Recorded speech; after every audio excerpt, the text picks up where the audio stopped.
Oi, gente, bom dia, tudo bem com vocês? Boa tarde agora, né? Que as nossas aulas vão passar para as 5 da tarde das quintas-feiras, né? Porque a partir de agora, de manhã, a gente vai ter nossos encontros no Zoom para poder tirar a dúvida e trocar umas ideias, né? De uma forma mais rápida do que via plataforma. Então, fiquem atentos, que as nossas aulas agora serão à tarde e eu vou estar disponível nos horários pela manhã para as dúvidas, tá bom? A coordenação vai passar direitinho esses horários para vocês. Hoje eu vim aqui falar um pouquinho sobre a linha do tempo da filosofia ocidental, né, meus amores? Que a gente sabe que nas escolas, no currículo escolar, a gente adota a filosofia ocidental como padrão. Mas antes, eu queria saber de vocês, quem aí sabe qual o significado da palavra filosofia? O que significa o pedacinho da palavra filo e o que significa sofia? Quem sabe? Isso aí! Se vocês leram a apostila que eu mandei na aula passada, vocês estão sabendo e muito. A palavra filo, ela significa amor, aquele amor fraterno, né? E a palavra Sofia significa sabedoria.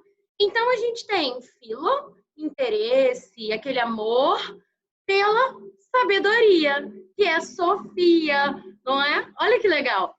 Então a própria palavra filosofia significa amor pela sabedoria. E a palavra Sofia vem de Sofos, né? Que significa sábio. Então, filósofo é aquele que tem amor pelo conhecimento. Muitas das vezes a gente vai se deparar com uma questão na prova que a gente de repente não sabe exatamente como responder. Fica aqui a dica de vocês procurarem o significado das palavras, né? Muitas dessas palavras vão ajudar a gente, com seu significado, a responder uma questão.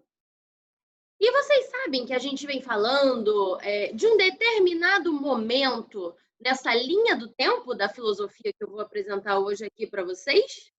Pois é, a gente vem falando o quê? A gente falou sobre a atitude filosófica, a gente falou sobre o pensamento mitológico, e na última aula a gente entendeu que a filosofia nasce, né, a partir do momento que o ser humano não aceita mais as explicações mitológicas, né, aquelas explicações fantasiosas do porquê chove, do porquê existe o dia e porquê existe a noite.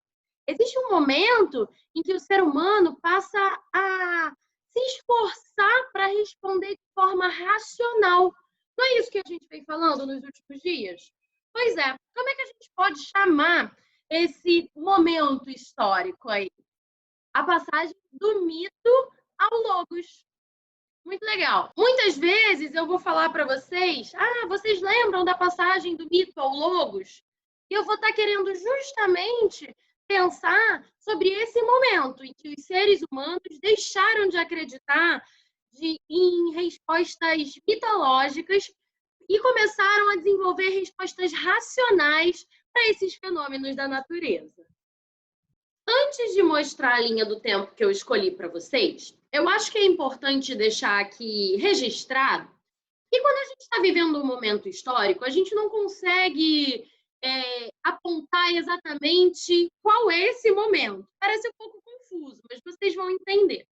Quando a gente estava recusando as respostas mitológicas, tentando desenvolver uma resposta racional, a gente não falava assim, oh meu Deus, estou aqui vivendo a passagem do mito ao logos, né?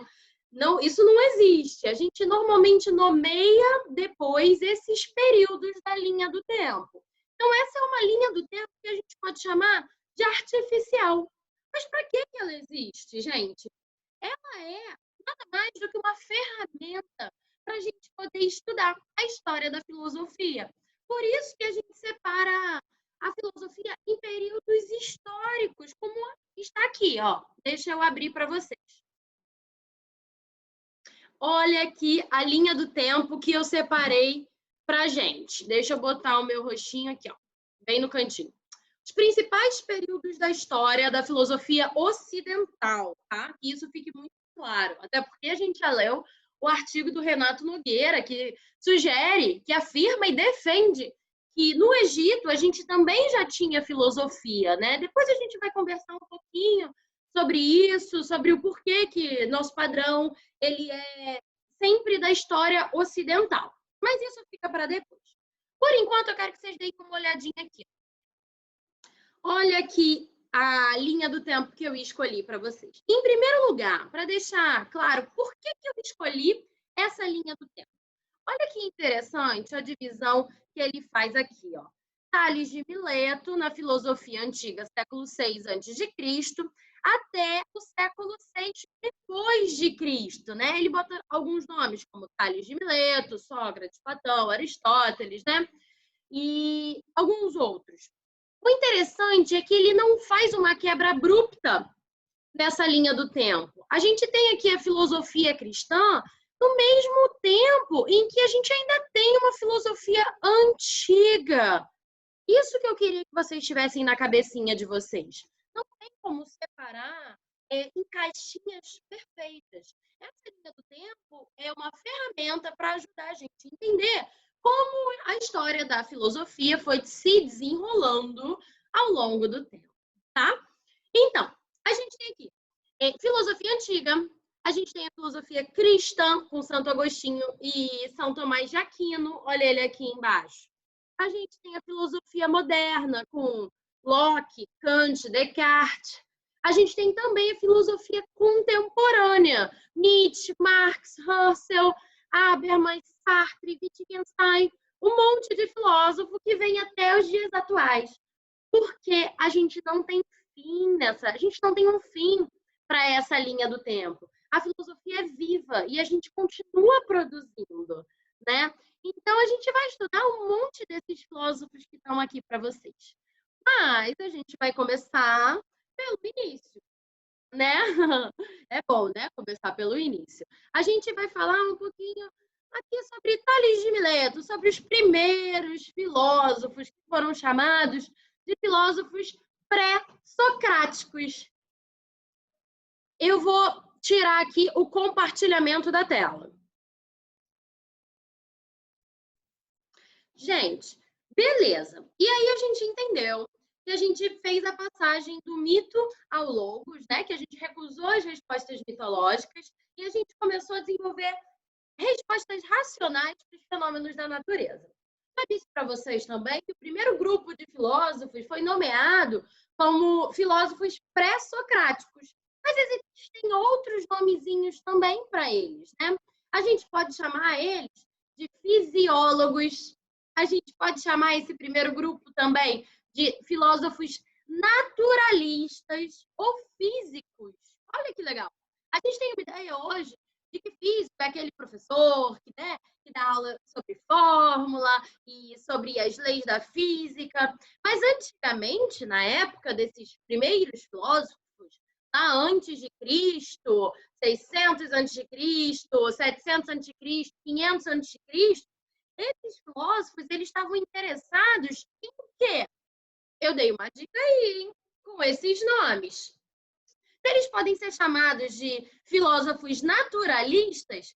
Vocês acham que eles estavam interessados em entender a natureza?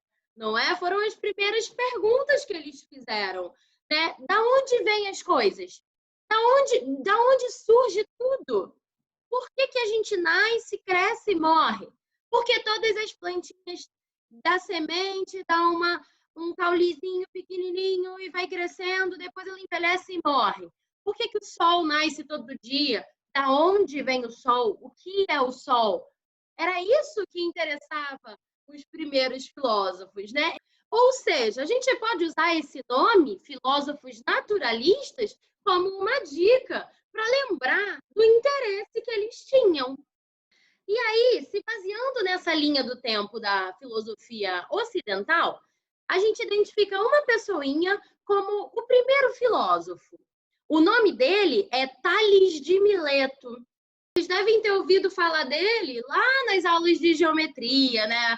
Com a matemática. Esse foi o cara responsável pelo Teorema de Tales. né? Mas isso eu vou deixar para o professor de geometria, não vou ousar aqui falar, não. Eu quero falar dele como filósofo. Antes de Cristo, lá naquela época, não existia escola como a gente conhece hoje, né? Existia um tutor, existia um professor, e ele dava aula sobre diversos assuntos. Então, esses caras, eles tinham acesso a um conteúdo de uma forma muito mais unificada do que a gente tem hoje, né? Hoje vocês têm 50 minutos de história, 50 minutos de filosofia, 50 minutos de matemática. Lá naquela época, o conhecimento ele era estudado de uma forma muito mais unida, né? Formava um conjunto de conhecimento. E ele pode ser visto como o primeiro filósofo europeu. Olha que legal, para vocês verem como tem ligação a filosofia e a geometria. O Tales, ele é considerado o primeiro filósofo dessa tradição ocidental e ele queria entender qual é a verdadeira origem do universo.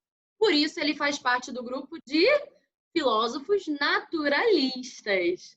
Ele refutou a mitologia grega, ele não queria saber de respostas fantasiosas e ele se debruçou no estudo dessa natureza. De onde a natureza vem? Qual é a base comum que faz com que tudo surja? Ele nasceu lá na cidade de Mileto, por volta de 625 a.C., mais ou menos. O Tales era um comerciante de muito sucesso.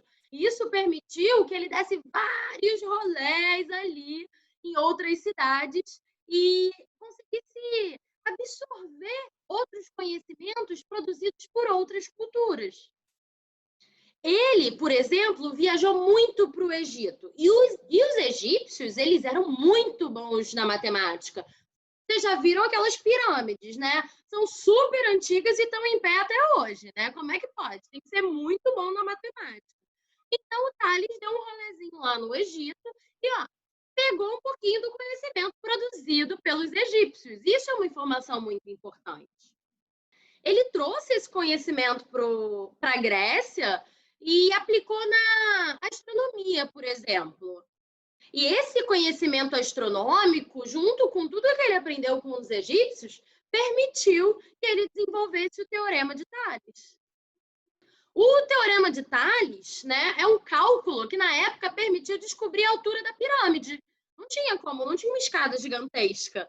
Então, a partir do comprimento, né, dessas retas paralelas e das retas transversais da construção, o Tales conseguiu medir a altura daquelas pirâmides enormes. Viu como a matemática e a filosofia são importantes? Beleza, mas o que é importante aqui para a gente em relação a Tales ser ser o primeiro filósofo do grupo de filósofos naturalistas ou pré-socráticos? Ele foi observando tudo à sua volta e tentou achar um elemento que desse origem para tudo mesmo, gente. Para a árvore, para o ser humano, para o animalzinho, para tudo. E sabe o que ele afirmou ser essa molécula, essa coisa que dá origem a tudo? A água. Pois é, para Tales, a água dava origem a tudo. A água era um princípio gerador do universo. Mas será que a gente pode dar um nome para esse elemento gerador? Para a gente não ficar aqui falando a coisa, o item. Porque eles dão nome para as coisas, não é? A gente pode chamar esse princípio gerador de archê. A archê seria esse elemento primordial da vida. E para Tales, esse elemento primordial é a água. De repente, ele estava vendo ali que para as plantinhas nascerem, a chuva tem que cair, tem que molhar a terra, e aí sim ela nasce. Depois, para ela continuar viva, ela precisa também de uma rega de água para continuar se alimentando. Tales pode ter visto também que a água era o único elemento que tinha possibilidade de estar nos 3 estados, sólido, líquido e gasoso. Que a gente, ser humano, pode viver sem comida por algum tempo, mas sem água a gente vive muito menos, não é verdade? Ou seja, a gente sobreviveria mais tempo bebendo água sem comida do que o contrário. Então, gente, para essa aula de hoje, eu quero que vocês deem uma olhadinha com calma nessa linha do tempo, tá bom? Para vocês já irem encaixando na cabecinha de vocês essas lacunas e que vocês pensem nesse primeiro grupo de filósofos que a gente pode chamar de filósofos pré-socráticos, de filósofos naturalistas, de fisiólogos ou até mesmo de físicos, né? Que naquela época não tinha o mesmo significado que a gente dá hoje. E esse grupo de filósofos naturalistas estavam interessados na arché. O que é arché mesmo? É o princípio gerador de tudo, princípio gerador do universo, princípio gerador das coisas. E Tales de Mileto é visto como o primeiro filósofo ocidental e que para ele a arché é a água. Olha quanta coisa a gente aprendeu hoje, né? Eu já mandei para vocês a apostila, espero que vocês estejam lendo, que tenham feito os exercícios direitinho e dúvidas, estarei disponível na plataforma para atender cada um de vocês, tá bom? Um beijo, muito obrigada e até a próxima.